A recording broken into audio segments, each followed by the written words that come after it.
Tonight on KSL Outdoors.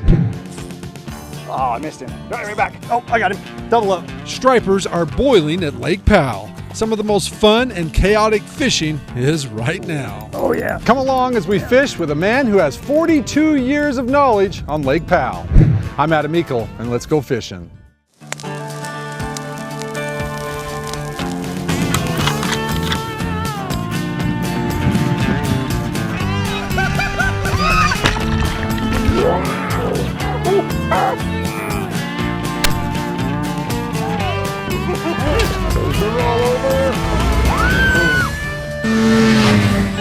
KSL Outdoors with Adam Eakle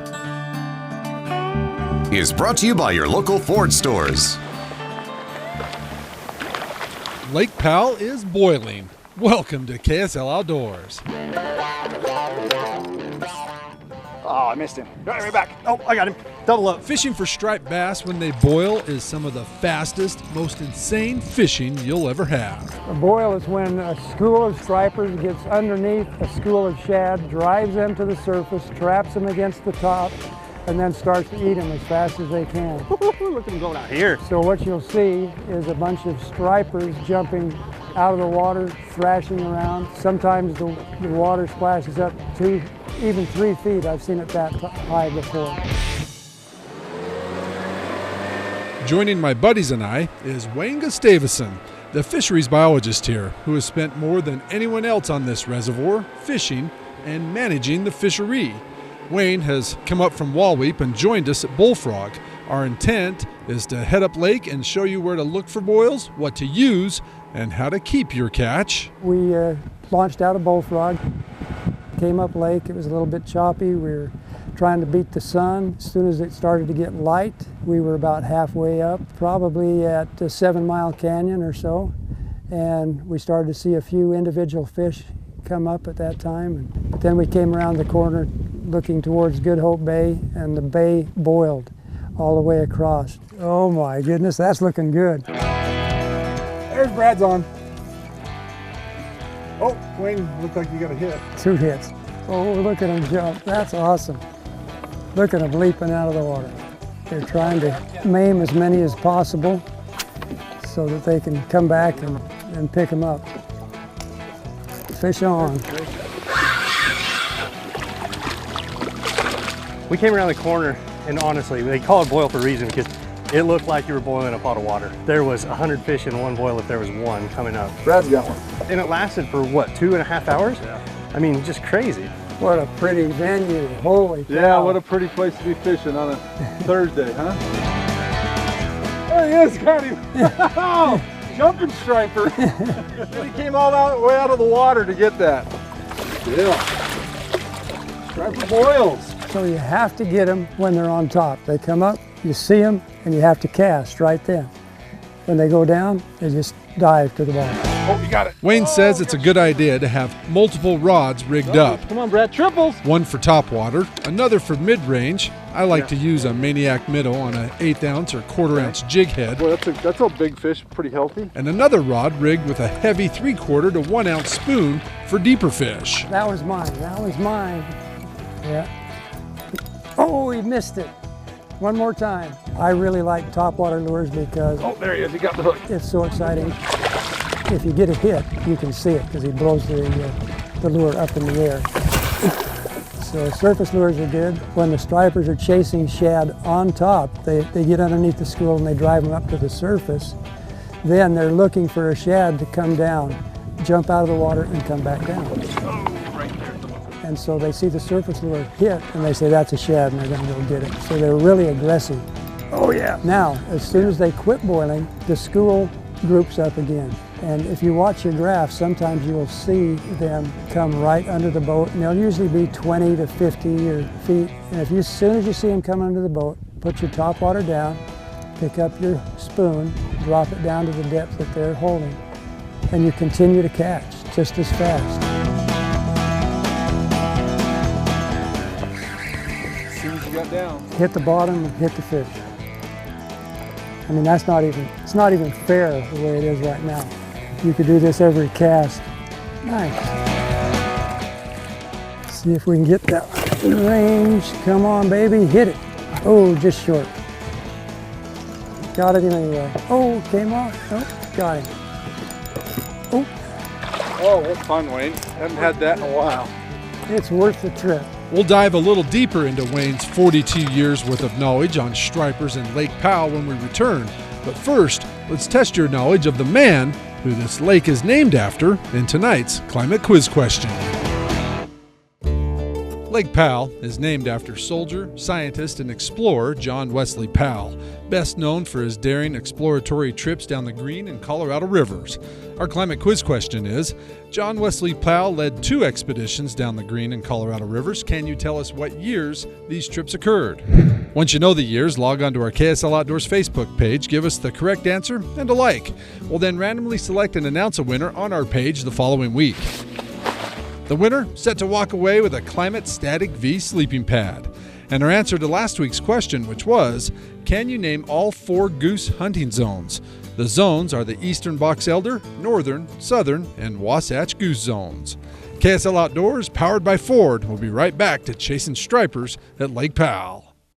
KSL Outdoors is also brought to you by Sportsman's Warehouse, Fish Tech Outfitters, Utah State Parks, Burt Brothers, Climate, Intermountain Wind and Solar, King's Camo, and Camp Chef.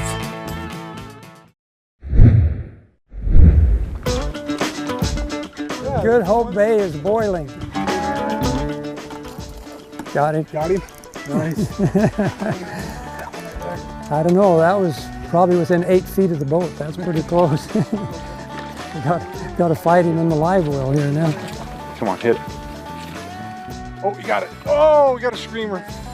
Ripping line. Oh, this fish is a little heavier than the last one. Fish on. Fish on, triple or doubles. Come on, Brad, triples. Nice, triples on.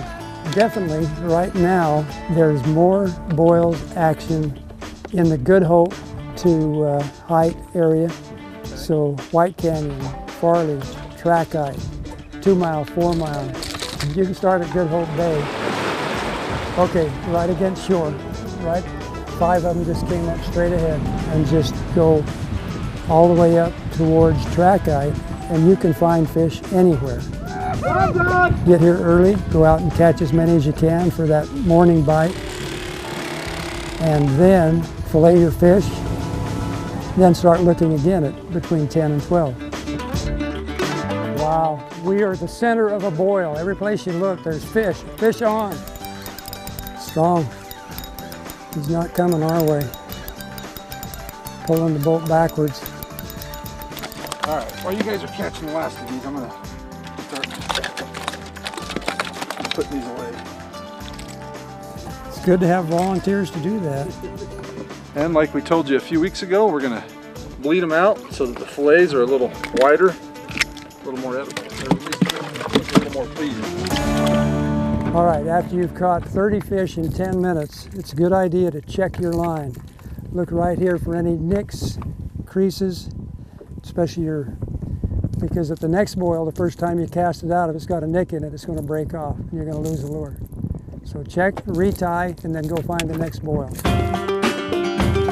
Yeah, we got some right in front of us, almost in range. We have a good population of stripers in the lake this year. Stripers have unlimited natural reproduction in Lake Powell. That means there's a lot. There's actually more than we can catch. There you got it. So we took the limit off them. You can catch and keep as many as you want. In fact, it's the best thing you can do for the fishery to reduce that population down to a manageable size. You really use anglers as a management tool for these stripers, don't you? It's crazy. Fish, yeah, I'm the only one that can do that, but this is a unique lake. You know, we don't have a lot of striped bass lakes in the West with unlimited reproduction. And so I'm able to write fish reports, tell people where to go, and get paid for it. It's amazing. Thanks, Utah. Oh, I just cast him. He went right behind me. Oh, I caught him anyway. There he is. Good job. Good Hope is on fire. Boy, what a lot of fun. What a neat morning. Yeah. We're 25 or 26. Nice. The cooler is full. Well, hey, like Wayne said, make sure when you come down here, don't just put those fish on a stringer. Get them on ice, or do what we did, fillet them, and then get them on ice. You'll have much better looking fillets, much better table fare. Hey, let's head back to the guys up in Salt Lake at Fish Tech to get this week's fishing report.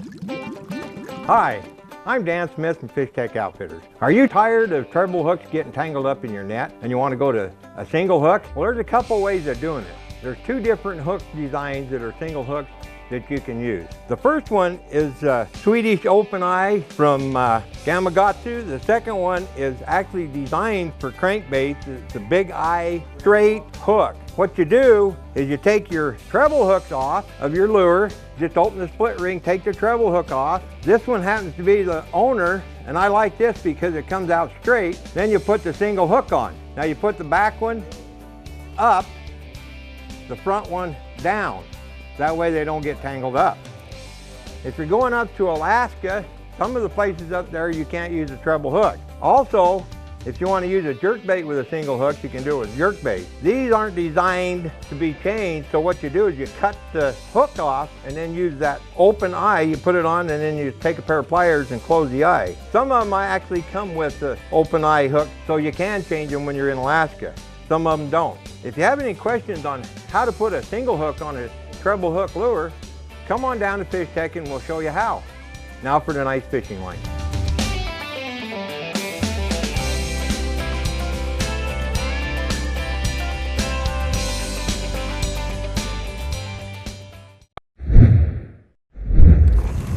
Oh geez, look at them, look at them. Oh. We chased the wipers at Willard, but this was just phenomenal. I mean, the size of the boils and the duration of them was amazing. It was just neat. It was a lot of fun. Where are we at, Chazzy? Front left? Oh, just right on front to your left. Yep, right up on those rocks is where they're at. I'm just going nuts up into there. There we go. Holy cow, man, it was crazy.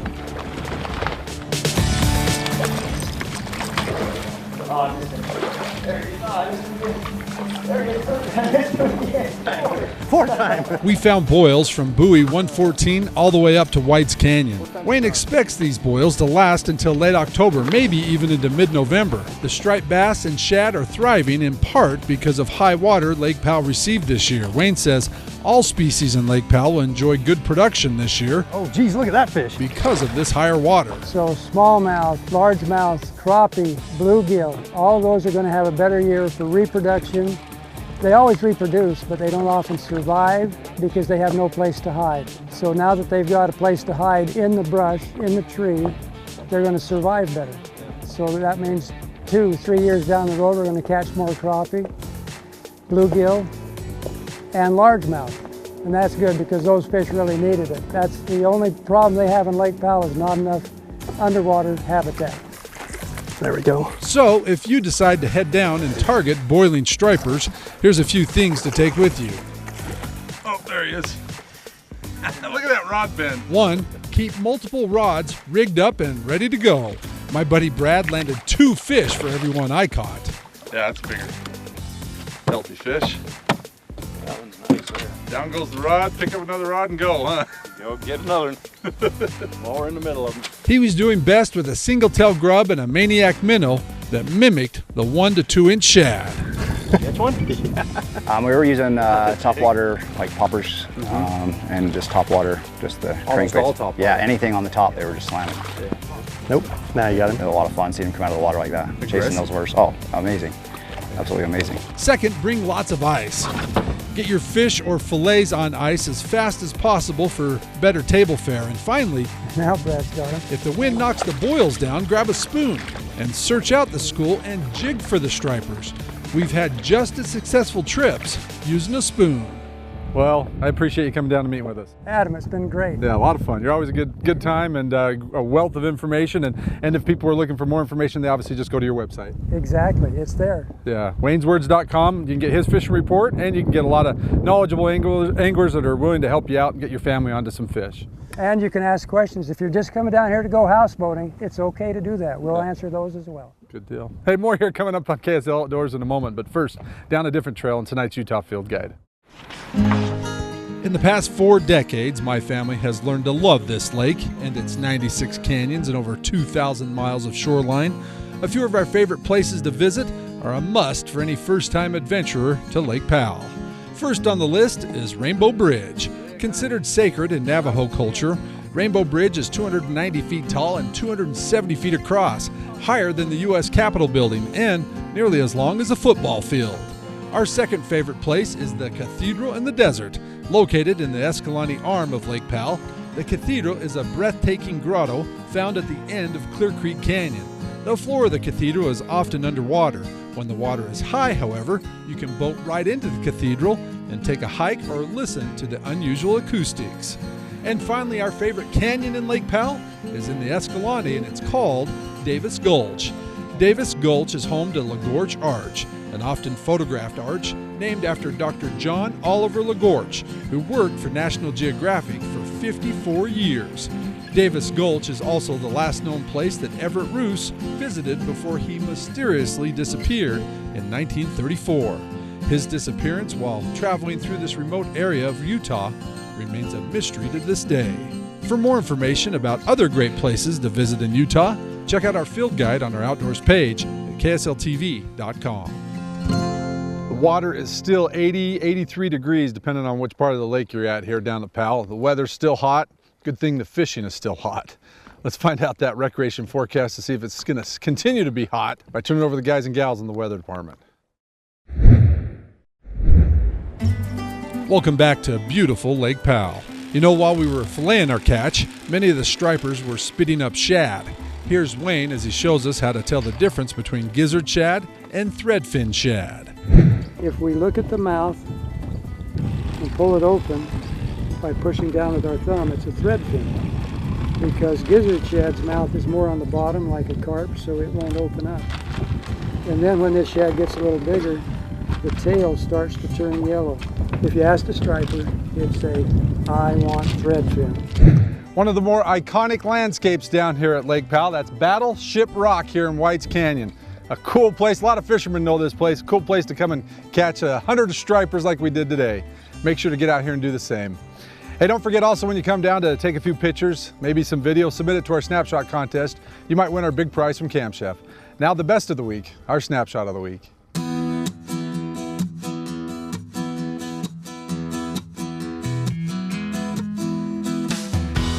We kick it off with the cousin of the striper, the Wipers of Willard Bay. Gary has had some awesome success this year. On this trip, his daughter Bailey and son Jace were pitching crankbaits and ended up catching 30 wipers in just an hour and a half. Gary says they bought their boat a few months ago, and watching his kids reel in these fish, well, the boat is already paying off. Mackenzie was with her husband fishing the Provo River when the spinner she was chucking was engulfed by this big brown trout. Mackenzie says her husband is the big fisher in their family, but she's pretty sure this is bigger than any he's ever caught on a river. I'm pretty sure he's a proud husband. Lindsay and her boyfriend Coy had an epic king salmon fishing trip on the Feather River in California. Lindsay says these two giants put up quite the fight, better than any max she's ever tied into. The couple had the time of their lives fighting these 20 and 30 pound Chinooks. Becca and her husband John Cole had a pretty good trip themselves and a little closer to home. Becca says they hit 6 different lakes on the Boulder Mountain. Over Labor Day weekend, her husband John may catch more fish, she says, but she usually catches the biggest. That was the case this trip as Becca hauled in this fine 5-pound tiger trout. And our winner tonight also has big fish bragging rights in her family. Newlyweds, Joy and Chris were fly fishing one of their favorite waters when Chris spotted a big fish hiding under the undercut bank. Being the good husband that he is, Chris had his wife throw her zebra midge upstream and the fight was on. Joy was able to wrestle the giant 27-inch brown trout to the bank, and to say Chris was impressed with his bride is an understatement. Joy says he's still talking about her big catch even today. A cool moment, you two, and here's a little late wedding gift, our big prize for having the Snapshot of the Week. Remember, submit your pictures or video plus an explanation of your latest outdoor adventures online at ksltv.com.